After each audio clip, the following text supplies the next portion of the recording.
This is Creating Your Encore Career and Becoming a Silver Entrepreneur with your host, Lynn Freest. Lynn will share ideas and expert advice from people that are walking in your shoes and living their encore careers, where they want and at the pace they want. You'll start a company of one with confidence and knowledge to live a fulfilled life of freedom and ease. Lynn is a coach and leadership consultant whose mission is to show senior leaders and experts how to start something refreshing and new after a full career in the corporate environment. Hello and welcome to this episode of the podcast, Creating Your Encore Career and Becoming a Silver Entrepreneur. Thanks for listening. I appreciate every one of you who take the time to share your ears with me as we talk about different things on Creating Your Encore Career. Well, this is episode 123. And it's about eliminating the pain of social media. And it's a conversation with Lynn Davis, who's an expert on using social media for a business.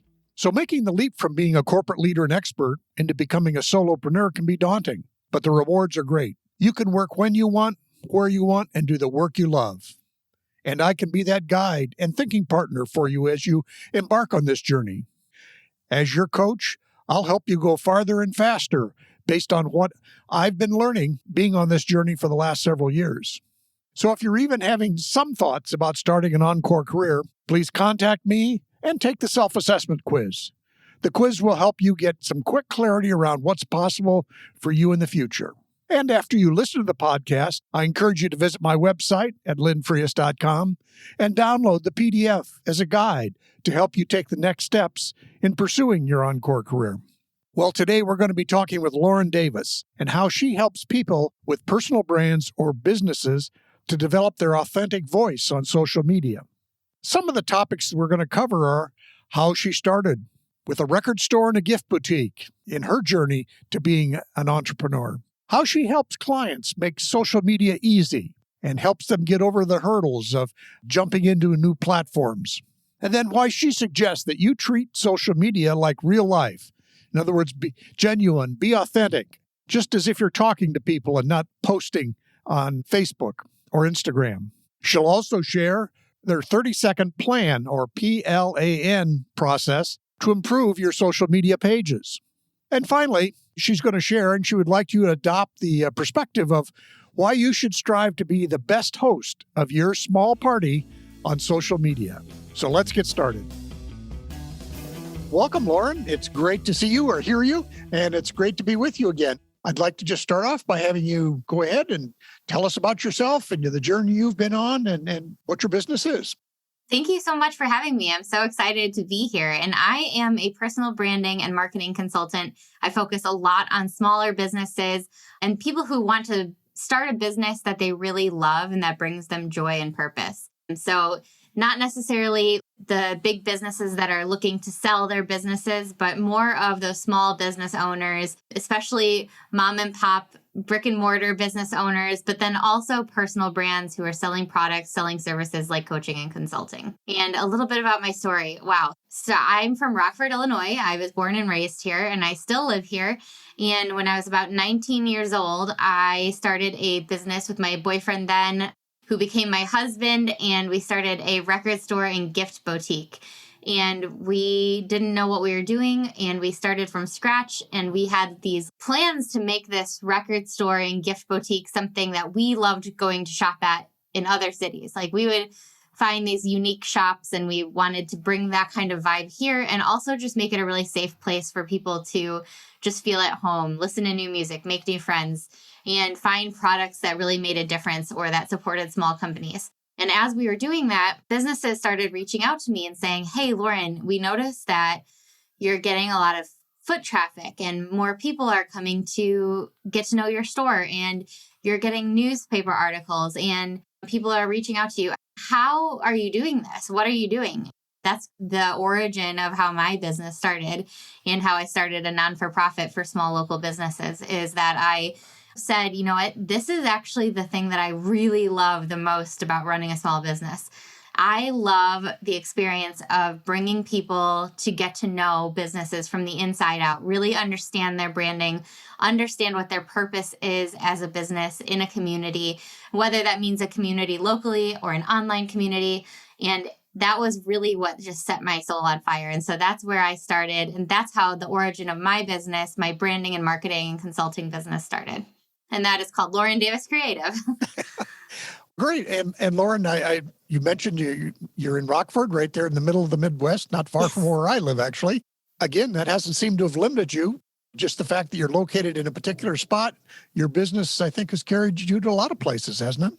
Oh, absolutely. That's actually my favorite part about what I do is that I get to travel all over the place to work with different clients in different communities in different parts of the US, even overseas. I have some friends in Scotland and London and Latvia even. So there's the ability for me to travel and to work with different business owners and work with consultants and thought leaders and speakers all over the country. And yeah, I don't think living in the Midwest is a limiting factor for me. What I love about living here in Rockford is that it is such a vibrant and beautiful and diverse community. And a lot of stuff in Rockford starts from the inside out. So it starts with these little groups of people who make a huge impact and make a huge splash and start working from the inside out. And I've always just treasured that so much about my hometown and my city. And when I go to other places and I go to see other parts of the US, I love it there and I'm so happy to visit.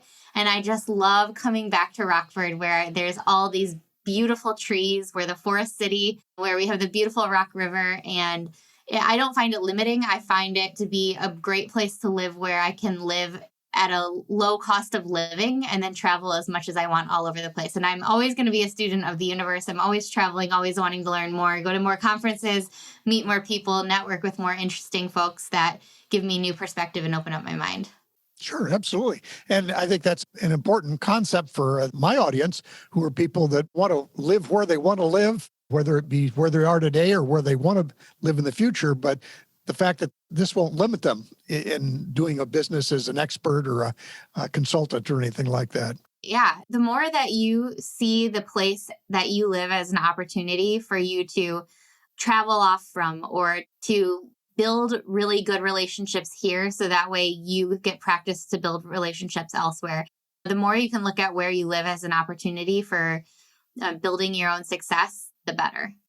Yeah, absolutely. Great. So Lauren, as I think about your work, maybe you could talk about some of the different elements of work that you do for clients, especially in the thought leader or the expertise space. Yeah, absolutely. I really love helping people take big, complicated concepts of social media and how all of the apps work together and how to build your brand and marketing through PR, social media, and design and kind of break them down into really simple concepts. So a lot of times people, when they first come to me, they say, I know I need to be on social media. I know I need to be marketing myself, and I just have no idea where to start. I don't know how to get there. I know I need more followers. I need to be putting my face out there. I need to be talking more on social media. And it just seems so overwhelming to me. I don't even know how to use the app or how to go to someone's profile. What do I do? How do I do this? And I love working with people who feel like it's going to be overwhelming and complicated and making it super fun and simple for them, but then also just making it something that they enjoy. So that way, when they open up their app or when they go to do something for themselves to brand themselves and market themselves, they are met with excitedness and joy and they like doing it. And so a lot of times my customers, my clients say, the thing that you really helped me do is just be exactly who I am, but on social media. You made it seem not complicated, but just like an extension of my life. And I love that. So that really makes a difference to me. That's what I do a lot with thought leaders, speakers, entrepreneurs, consultants. A lot of times I'll travel with them to different conventions or different places where they're speaking, help them run their social media strategy on the spot, help conferences run their social media strategy while the conferences are taking place. So I do a wide variety of branding consulting, but I also work with people one-on-one all of the time to just work through whatever it is that is stopping the puzzle piece from connecting and figuring out how to make them, their business and themselves show up as a personal brand online. Yeah, great. And again, I think that's great, both from my experience and my audience there, that I think folks out there are saying, okay, I used to be defined in the corporate world by my position, by my titles, all these kinds of things.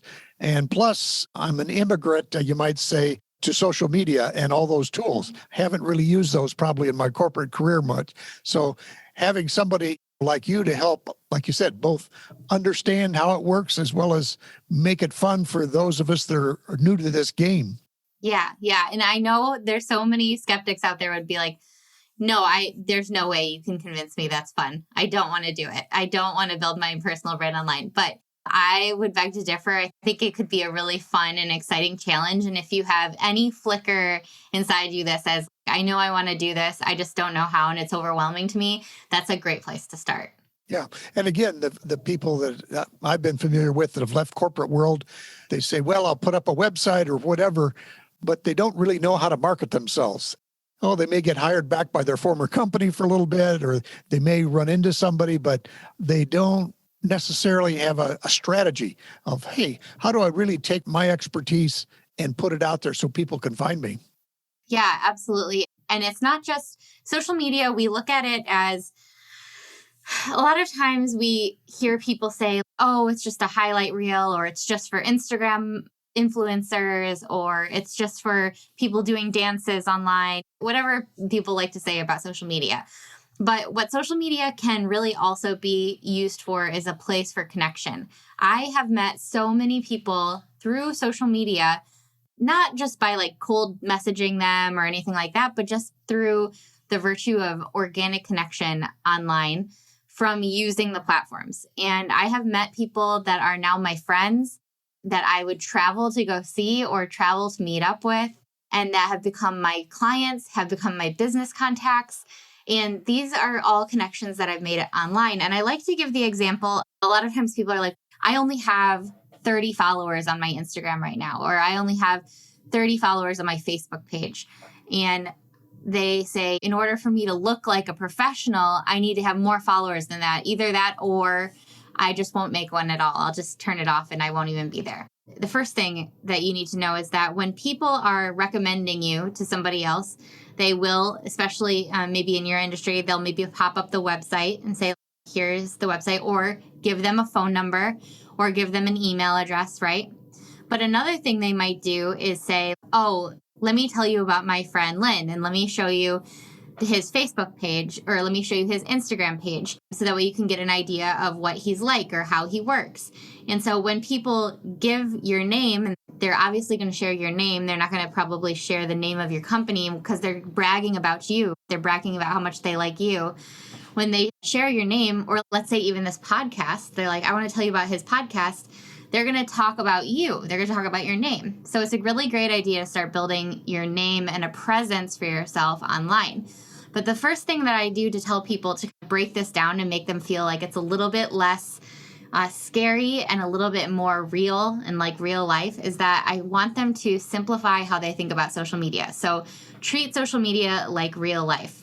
A lot of times people think more followers equals more sales, but it's not true. It does not equal more sales. Quality relationships equal more sales in your business. So the example I like to give is if you think about when you're at a networking event and you're at a real networking event in real life, not on the internet. And we've been there, we've been to some chamber events, we've been to conferences with networking events and situations like that. And there's a few situations that you might be familiar with. The first situation is a guy comes up to you, a girl comes up to you, and they shove their business card in your face, and then they just yell their elevator pitch at you. Maybe they're not yelling, but it feels, you know what I'm talking about, right? They like just tell you their elevator pitch, and then your eyes just glaze over, and because you know this person does not care at all. And then after they pitch you, they just walk away. And what is the likelihood that you're ever going to talk to that person again? You're never going to talk to that person again. I know it seems really extreme. So here's another more realistic example. There's the type of person who comes up to you and they ask you a very directed question to stir up engagement. You can see as you're answering that they're like looking past you to the next person behind you to see if the next person is going to be the person that they need to talk to or more interesting, or they're just like waiting for you to answer so they can reply to your answer.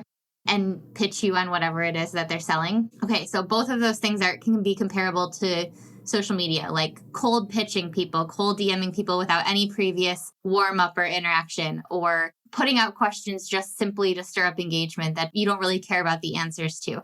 That's what I see a lot of people doing online, and why a lot of people associate businesses online as feeling kind of slimy or icky. Okay, so here is another situation. Here's the last situation in this story. So you get to a networking event, you spend time getting to know someone at the event, you click automatically, you have a big interest in each other's businesses or lives, you realize you have a bunch of things in common, you might get each other's information, and by the next day you're connected either by email or on social media, and you might set up a coffee meeting for next week. You might book using their calendar or whatever it is. And then after that coffee meeting, you talk through some more business things, and then you end up doing business together. You have formed a bond, you believe in each other, you trust each other. And a lot can happen from that one moment at a networking event where you connect with somebody for the first time. And that's how I want people to think about being on social media. How are you building connections and real relationships that serve the people around you, and not just showing up and adding value, like people like to say, but really truly showing up as your truest self, the way that you would show up at a networking event, and get to know somebody and really feel that spark and that connection with them. Those are the kinds of connections that are going to buy from you. And if you can figure that out, and if you can master that for yourself and really give yourself the permission to understand that it really is just like that. There's no magic pattern or math to outrun the algorithm. It's relationships. That's what it is. It's building relationships. So if I can get my clients to understand that as the foundation of everything we grow online, it's the more success they will have. And I've seen it return to them tenfold. Yeah. And as our mutual friend Mike Kim says, this is marketing and sales is about opening a relationship, not closing the sale. And that whole idea of know, like, and trust. If you can start building that with people. The other thing that's been interesting is sometimes people share my name, as it were, with others. So the person I'm talking to, it just may not be the person that is my potential client, but they'll say, hey, but I know somebody else that can help you out. Yes, I one time saw somebody, I wish I could remember who said this because I saw it on Instagram, actually. She said, the best gift you can give me is talking about me behind my back when I'm not in the room. Like talking about me when I'm not in the room. That's the biggest compliment you can give to somebody. And if it's your name, and if you're building relationships on your name, then people can remember your name and talk about you when you're not in the room. They can talk about your business, talk about what an impact you made on their lives. And I just always say, if social media feels forced and strained to you, consider if how you're using social media aligns to who you are and how you make natural connections in real life. Sure, absolutely. On a slightly different note, I was curious. I think of people like myself coming out of the corporate world. We, for 20, 30 years, have defined ourselves by positions or jobs or roles. But now all of a sudden, one, nobody cares about those words. Have you helped people say, okay, how do I create my brand, my value statement, as it were, now that I'm not in the same corporate role anymore? Yeah, I definitely strongly believe in pulling from those talents and pulling from those things that build you into the status that you have today, built you into the person that you, not only the quality of your work, but the level it took for you to get to that place in your corporate status. And for a lot of people, like I have friends that have worked in a much larger corporate place, done branding with Apple and Coca-Cola, and they're more in like a space like me now. That's what their role is now. And I've seen or experienced that it's sometimes difficult for people in the corporate setting to feel like they have ownership over the work they did with those clients and talk about it, right? Sometimes there's also NDAs and non-compete clauses, but then sometimes even after those NDAs are up or they are able to talk about their work with certain clients, I think that sometimes because it's like entrepreneurship might be new to them, it's hard for them to take ownership in the fact that they worked on those projects or those were their clients. And what I would say is make a list of all of the things that you did in your role at your work, because I do think that when you're coming from a different place, it's sometimes hard to remember your value, remember the work that you put in to get to that point. So make a list of all of the things that you do make a list of all of the things that set you apart from the people that you worked with and start really developing what you feel comfortable about saying about yourself, what clients you feel comfortable talking about, making sure that you're within the rules of whatever contracts that you signed upon exiting, and use what you can to your benefit, because that is all experience that you created for yourself, that you created with your hard work. And if you can navigate the rules of what you are able to say, but then also align it to the value that you brought to the table and what sets you apart from others, that's a great place to start. Yeah, absolutely. And as I've talked to my clients, I've often said that they're now have to have two mindset. One is they have to own their expertise, as you said, define what that is, because often what we did in the corporate world for 30 years, we don't think it's any big deal. It actually Right. probably is. It is. Yes, it is. Yes, you said it in better words than me, but yes, that's exactly what I was trying to say. Is sometimes it's hard to own up to what you did in your corporate setting. You have so much to give. You have so much to share. Don't be humble about it. Yeah. Then on the flip side, I encourage them to also have the mindset of an apprentice or a beginner, because whether it be things like social media or marketing or even just accounting for your own business, all those are probably new skills that you'll have to have some patience to learn and try out. That here again, you're an expert in one arena, but this other new arena, you need to build some new skills. Oh, yes. We are all experts and we should all be students at the same time. And I think that the people who are the best experts and have the most expertise, thinking of some people that I've just met in my lifetime, they are total students. They're always learning. They're always seeking out new information and learning different ways to do the same things. And it's huge value and a huge thing to keep in mind. If you can always be learning and not only learning, but applying the things you learn, then you'll go far. Yeah, another thing my realization was too, that again, coming from a corporate background, you learn not to make mistakes. You wanted to be 99% right all the time and stuff, which was true in the corporate world. And now I've had coaches and colleagues say, Lynn, you have to be willing to practice in public. So whether I'm doing videos or a podcast or whatever it is that I haven't done for 40 years, I have to be willing to actually go out and do it, even if I'm maybe don't feel I'm that good at it yet. Yes, it's the phrase, done is better than perfect. Keep moving, keep doing. Not like everything has a complete ending, but keep doing and get things done and make decisions, and don't be afraid to make mistakes along the way. Every time I make a mistake, I learn something that I really needed to learn.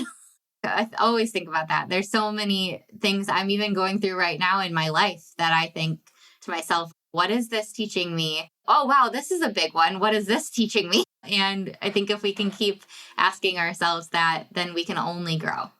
Sure. And I wonder if, as you think about some of the people you've helped, especially the ones that went from corporate to then start sharing their expertise as a company of one, you might say, what are some of the key things you helped them do? Was there a particular social media that you helped them with, or what were some of the steps you took them through?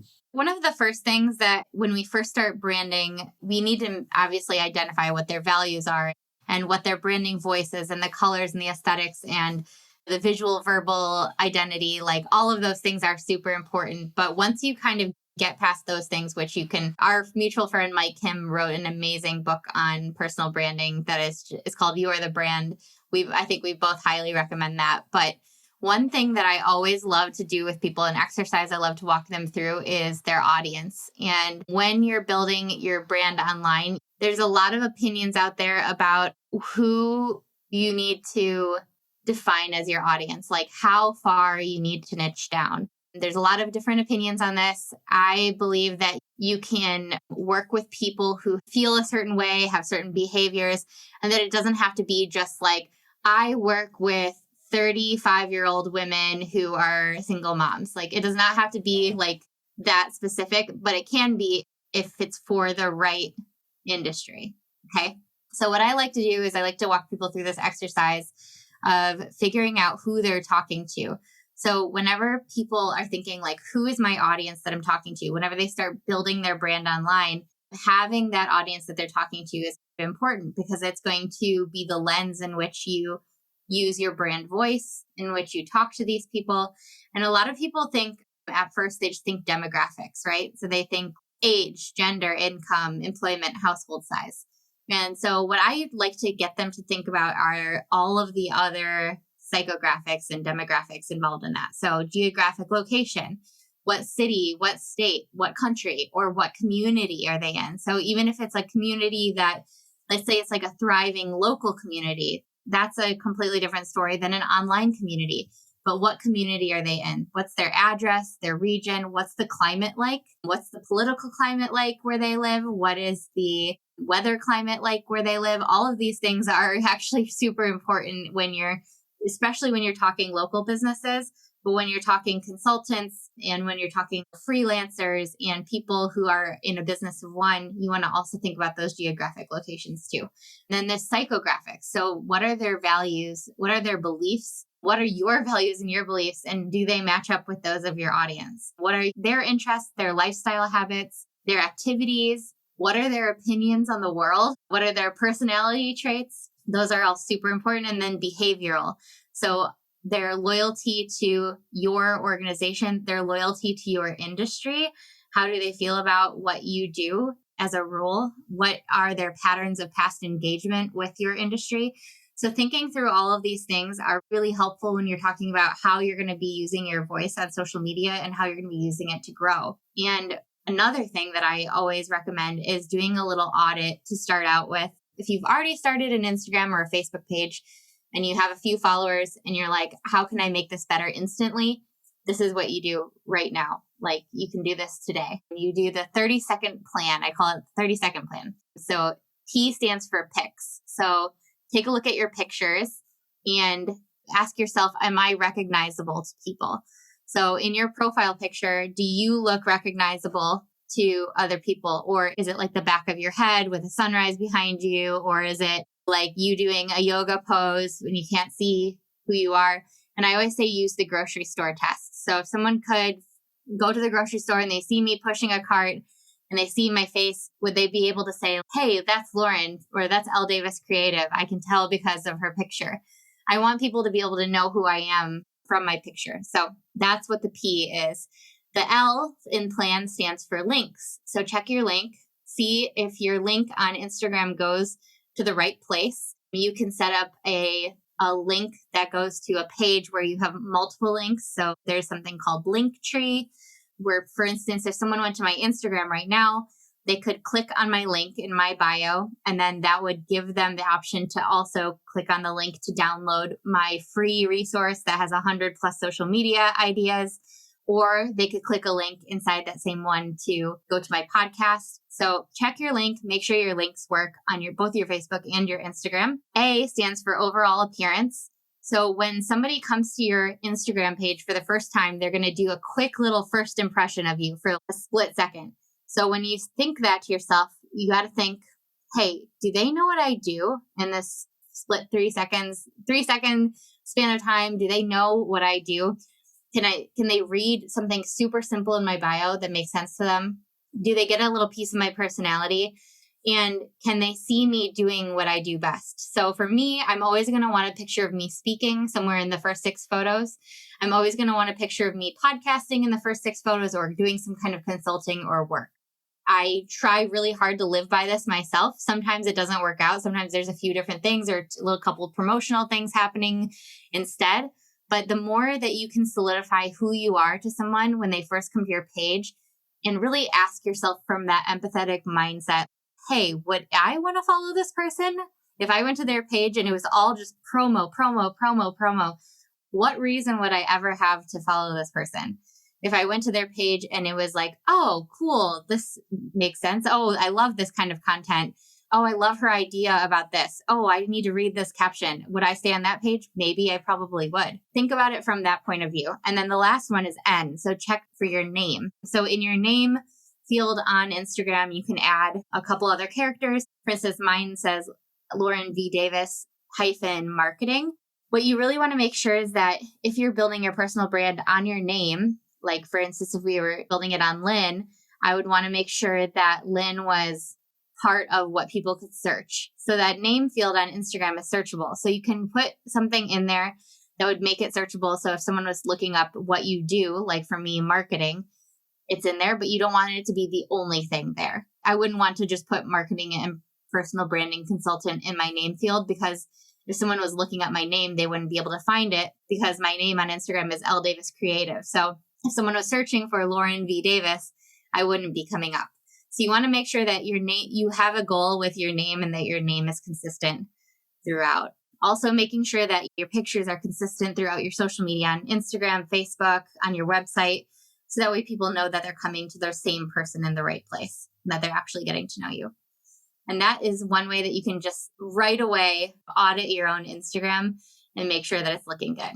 Great. Thank you. It was interesting too. A friend told me one that, like you said, the thing with the pictures, because I had different ones. And so we made all the pictures the same and just picked out the one I liked the best, I guess.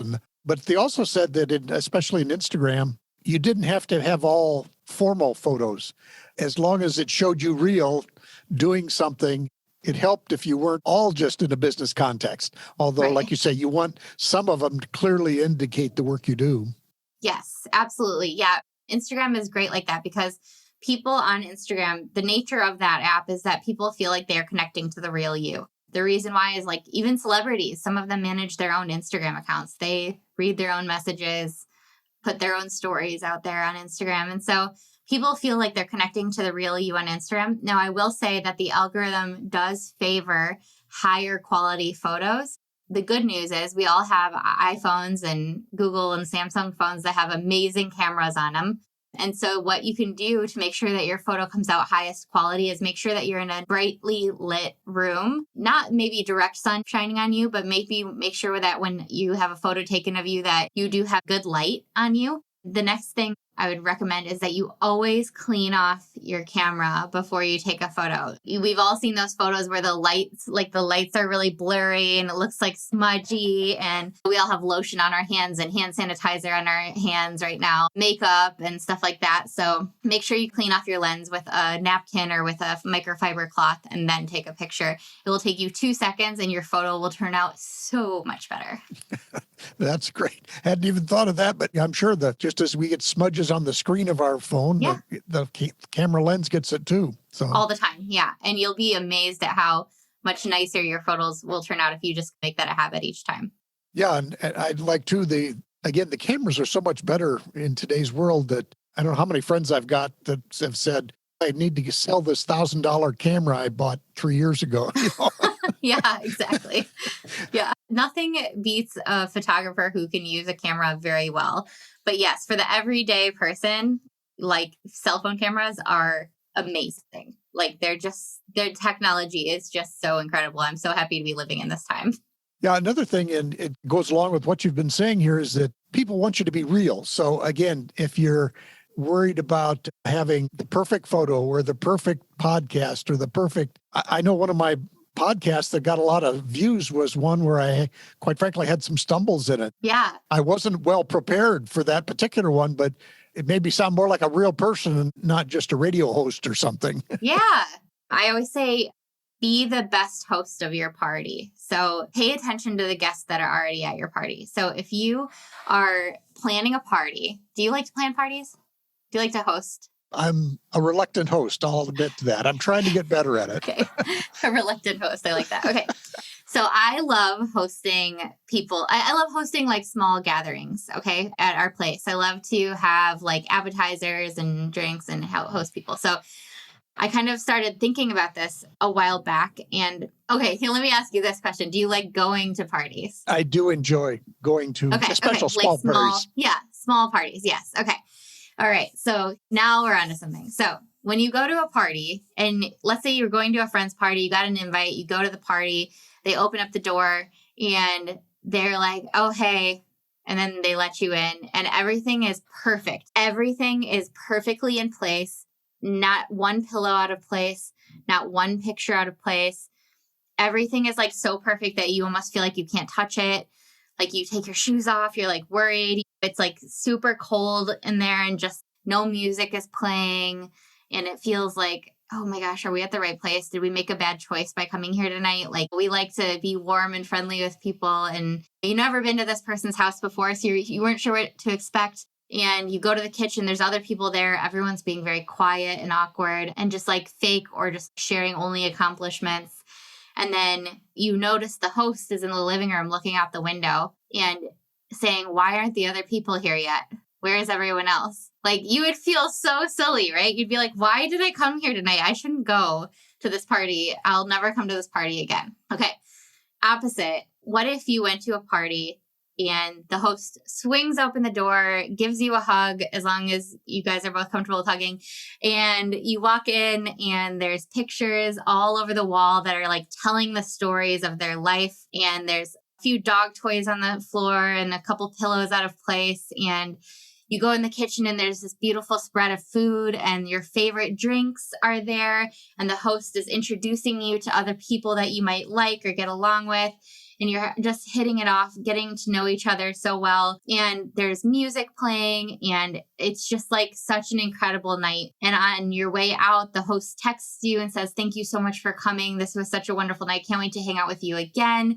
And you guys just are on this totally connected level. Like, you would definitely want to be the person at the second party, not at the first party. And when I tell people to be the best host of their own party, what I mean is, be that host that is warm and connecting and inviting to people. Be the person online who wants to make an impact in people's lives and who wants to invite them into their real sense of home. Not everything is perfect. Not everything on the coffee table is it perfectly lined up, and not everything is exactly curated perfectly, aesthetically, or over the top. It's all just really an extension of who you are and what you really do in your real life. We don't need to be fake on social media. We don't need to give the highlight reel.